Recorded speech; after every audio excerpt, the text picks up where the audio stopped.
Sam Carchidi, you're on with Chuck. Go ahead. Yeah, hi, Chuck. I assume you think your defense is settled now. And besides a backup goalie, do you think you have any more space to make another move for a forward, or do you think you're done now? Well, we'll look. We're still going to look. As you mentioned, adding another goalie will be paramount. And we'll look to see if we can add a little bit more depth and, still want to look at potentially adding some players that can help with the penalty kill up front. And those are the types of discussions we're having now. But, I don't think we'll be doing anything the rest of this weekend with respect to trades. Sam, did you have a follow-up? Yeah, can you talk about Ristolainen a little bit and what he brings? No, absolutely. He's a player we've been looking at for the last 3 years. And, we like our defense core. We think we have some good pieces, but we felt we lacked a little bit of size and physicality on the back end. Rasmus is a young man that, stepped into Buffalo, played a really big role at a young age on a developing hockey team.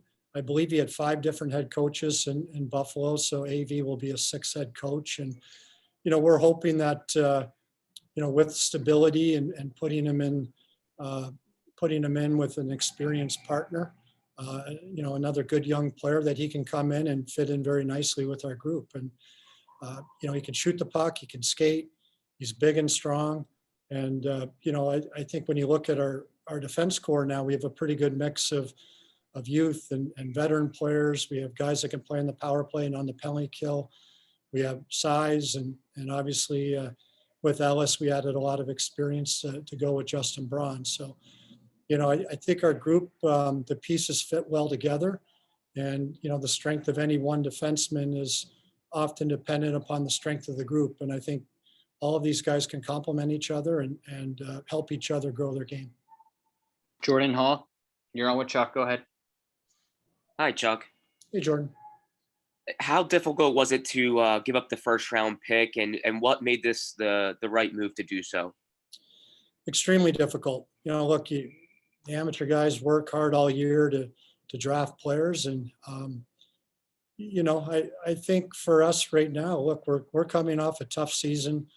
We've spent a lot of years accumulating draft picks and drafting a lot of young men, and we still have a lot of great prospects in our system. We haven't traded any of our prospects. So, we feel it's important to make our team more competitive, and to get more competitive, we felt we needed to add some right shot defensemen to our club this year to complement Provorov and Sanheim and, and to kind of slot everybody in the right spot. And we feel if that group can improve, then our team will improve. And we have a lot of young players that will matriculate up into the NHL over the next 1, 2, 3 years. And, I think it's exciting. We still, again, have a lot of good youth. We still have picks. And but anytime you trade a first round pick, it's difficult.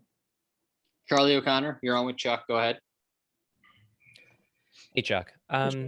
Ristolainen's a guy with, pretty notoriously poor results by the public analytics, shot differential, chance, goal differential. I'm curious if you guys see something different in him in your private data you guys have, or if you just think those results are going to improve here. And if it's the latter, why do you think so? Well, again, I think it's all context and what he was asked to do, and played a lot of minutes, had a rotating cast of partners, a rotating cast of coaches, and Buffalo's clearly a team that's been developing and had a lot of turnover the last few years. So, we believe that, we have a really good mix of defensemen now. We have a good veteran team, and, and I think we have some pretty good stability right now on our back end. So I think anytime players are slotted in the right role with the right mix of players around them, they have a much better chance to improve and look better. And so we're obviously banking on that, and we like the skill set that he brings. Again, there's still an important role for size and physicality in this game, and he's a guy that's been able to put some points up. He can skate, he can move the puck, and He's still a pretty young man that like any 25, 26, 27-year-old, these guys can still improve. It's still a tough position to learn. Charlie, did you have a follow-up? Yeah. A couple days ago, I believe you implied that you weren't going to trade the 13th overall pick, for a short-term solution. Ristolainen's contract is up at the end of the year. Are you guys looking to re-sign him, or are you looking at this as, you're going to evaluate him and then decide from there? Well, again, the cap is tough right now. I mean, it's a flat cap world, so I don't know what the timing would be, but certainly we look at Ristolainen as being a guy that should have a very good chance of being part of our future going forward, and that's something we'll look at in due course, and depending too on the cap and where we're at, and we'll look to do things when the timing's right. Bill Meltzer, you're on with Chuck. Go ahead. Yeah, I was going to ask about Ristolainen's contract beyond the season, but I also want to know, in the terms of the financials of this trade, did Buffalo retain anything on him? No, they didn't. But that was part of with Robert Hagg going back. The net difference in the cap was 3.8, which put it in a range that made it work for us. So certainly there was some financial considerations there with respect to the inclusion of a player. So we looked at that, and it was something that we needed to do to make this deal work. Anthony Sanfilippo, you're on with Chuck. Go ahead.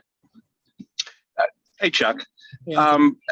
It was reported that there were some other teams, obviously, that were also interested in Ristolainen. Maybe teams that were a little bit behind you in the first round that were potentially offering up picks. I guess the question I have is what ultimately was the final offer? Was this something that kind of grew over the course of the last 24, 48 hours as you were talking with Buffalo because of other teams being interested, and what finally got you to settle on this package of 2 picks and a player?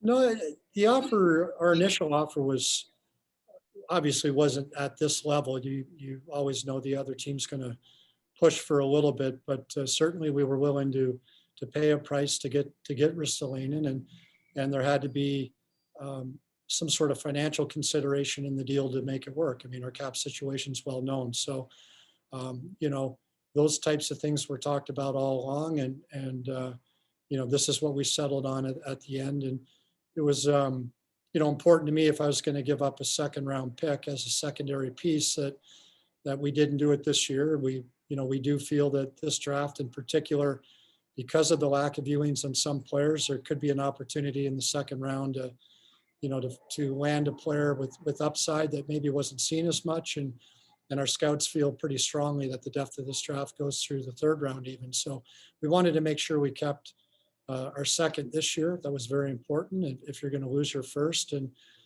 putting in a second round pick a couple of years out gives us the opportunity to recoup that pick and deal with that situation as we go forward. We'll take a few more questions. Jordan Hall, you're on with Chuck. Go ahead. Hi, Chuck. Robert Hagg was a real team first guy, and he was really important to Oscar Lindblom during his cancer fight as well. Just wondering what you can say about Hagg's time here in Philadelphia. Yeah, Robert, he's a great human being. I had a really nice conversation with him today. And, I think for Robert, I'll let him speak later on whenever he speaks in Buffalo, but, this is a contract year for him. And, there may have been a little bit of uncertainty as to what his role would have been with this club this year. So, for us, it allowed us to make the cap work. And I think for him, it gives him an opportunity to hopefully play more minutes in a very important year for his career. But he was a heart and soul guy. He blocked shots. He killed penalties. He was a very popular teammate and somebody that earned the respect of everybody in the organization. So certainly want to thank Robert, for his time here and for his contributions. And, I hope he has a great season in Buffalo and is able to come up with a nice contract going forward. We'll do 2 more questions. Russ Joy, you're on with Chuck. Go ahead. Hi, Russ. Chuck, the way that Seattle, didn't show a willingness to help teams out given their cap space, And the fact that last week you said that a number of GMs kind of entered the offseason maybe a little bit angry, a little bit frustrated because of, COVID and because of the flat cap. Have you found over the last few days that Seattle's unwillingness to maybe facilitate deals and take on cap space has led to perhaps an even higher asking price in just moving any kind of contract in this current flat cap environment? Well, certainly moving money is difficult. We had to move a second and a seventh to move Gostisbehere's money. And I think, I can't speak for other teams, but speaking with Ronnie Francis for 3-4 months prior to the expansion draft, it was pretty clear to us that he wasn't going to add a lot of money. He wasn't looking to add money. He was looking to preserve his cap space and find some younger players and do things maybe a little bit differently than maybe was anticipated, outside of Seattle, outside of his war room. But, it wasn't a surprise to us at all. We kind of anticipated that after, again, the numerous conversations. But it is difficult to move money right now, and the cap will be relatively flat for a couple of years. So, the dollars coming in have to, there has to be dollars going out to make it work. So, but, it's,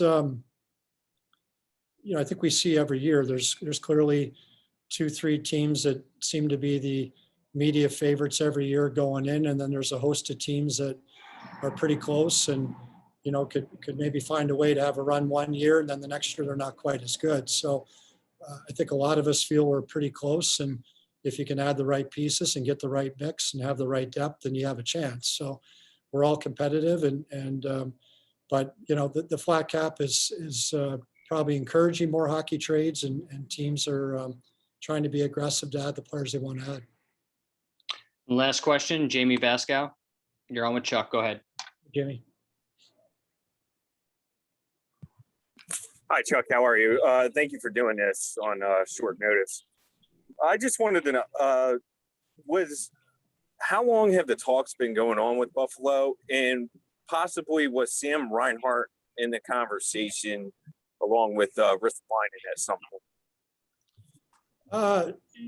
Really 3 years. I had conversations with Jason Botterill, I think 2 off seasons ago, if I'm not mistaken, and trying to find, the right path and, balance out our defense core, looking for a bigger right shot defenseman. And we weren't able to, and that's this summer we looked at Niskanen and Braun. And so it's been ongoing for a while. And again, it's hard to find, he's still a young man. He's 26. He's got a lot of experience, but yet we still feel he has a lot of growth potential. And to find that big right shot guy that plays hard, that can log some minutes. And, we're asking him to come in and be part of our group, not to be the guy, not to have to carry the load. And we're very excited. We think he's a player that, will play well in Philadelphia. We'll play well with our group. He'll help our group get better, and in turn, our group will help him get better.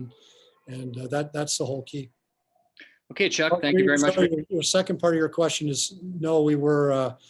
We just with cap space and everything, we've been focused more on the back end and as opposed to a bigger deal. Okay, Chuck, thank you very much for your time. Yeah, thank you, everybody.